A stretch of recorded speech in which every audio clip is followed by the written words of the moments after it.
Construction 21 dévoile le palmarès des Green Solutions Awards France. Une cérémonie animée par Sylvain Lévy-Valency. La catégorie bas carbone avec une personne qui est en duplex avec nous. Il est le directeur énergie environnement du CSTB. C'est Julien Hans.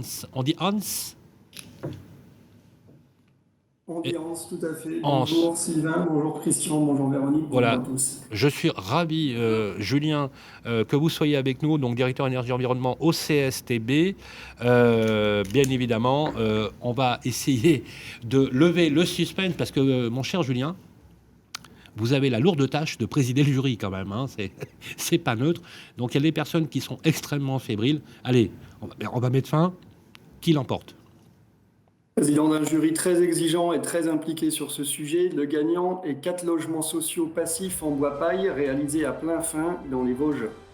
Bravo, bravo, bravo. Voilà, les Vosges. J'y étais la semaine dernière, c'était magnifique. J'étais sur le lac de Gérardmer. Voilà. Alors, expliquez-nous un petit peu le principe du choix que vous avez fait. Oui, écoutez, comme vous le savez, et comme ça a été dit depuis que vous avez démarré l'émission, la maîtrise des émissions de gaz à effet de serre est un aspect essentiel aujourd'hui dans la conception d'un ouvrage. C'est encore plus le cas avec la réglementation environnementale 2020. Et nous étions à l'analyse d'un jury bas carbone. Donc pour nous, ce qui était prépondérant, c'était la capacité à maîtriser ces émissions de gaz à effet de serre. Et pour autant, nous voulions également soigner les autres aspects, le confort en particulier, parce que c'est également important de construire des bâtiments certes bas carbone, mais qui amènent des services. Et notre gagnant, le projet 4 logements sociaux passifs en bois paille réalisé par le bailleur social Toit Vosgien, a vraiment été pour notre jury un modèle en la matière. En tout cas, quand je vous écoute, Julien, et vous êtes, Dieu sait que vous êtes un grand professionnel et que vous savez apprécier les bonnes réalisations, vous semblez complètement conquis par ce projet. Que représente-t-il en fait, et est-ce que ça représente encore une fois un petit peu j'allais dire pas le bâtiment totem, mais en fait le côté démonstrateur? Est-ce que c'est ce qu'il faudrait faire en fait concrètement? On a trouvé que c'était une belle illustration de ce qu'il fallait faire. C'est un projet qui est performant sur plusieurs aspects. Bien sûr, il préserve le plus possible l'environnement, il est confortable, il est également ancré dans son territoire et surtout très abordable. Bien sûr, le poids carbone en phase construction a été réduit au maximum, et en particulier grâce à l'usage de matériaux géosourcés, biosourcés, locaux. Mais l'architecture en fait, compacte, bioclimatique, a été bien pensée et permet de limiter au maximum les besoins. Tout ça en réfléchissant précisément les aspects de confort en toute saison. C'est par ailleurs un bâtiment résolument moderne, mais qui est totalement dans l'esprit architectural des maisons vosgiennes auxquelles on est très attaché.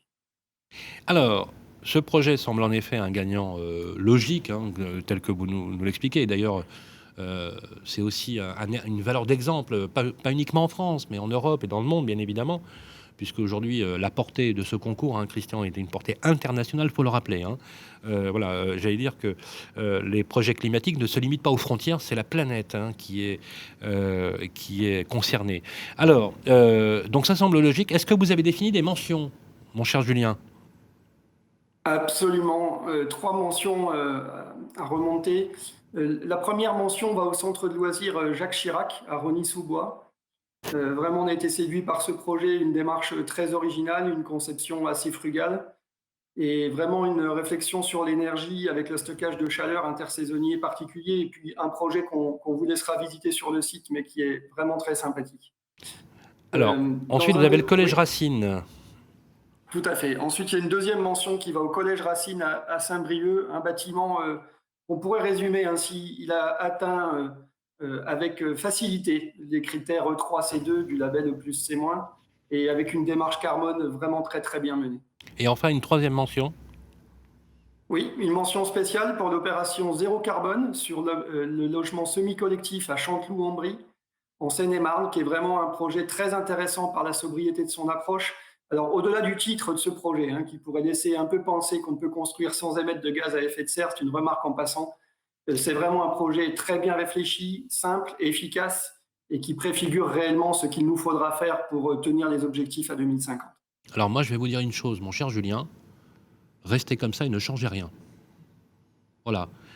Merci en tout cas. On aimerait quand même venir vous voir à Grenoble, à Paris plus souvent. Parce que Mais venez, avec une bonne bouteille de pommard, ça ira encore mieux. Bien évidemment, c'est toujours un plaisir. Voilà, je rappelle, Julien, que vous êtes le directeur environnement au CSTB. Vous êtes ici chez vous et toujours le bienvenu. Un grand merci, très belle journée à tous. Le palmarès des gagnants Green Solutions Award France est à retrouver sur le site Construction 21. Découvrez aussi la nouvelle chaîne Green Solutions sur YouTube.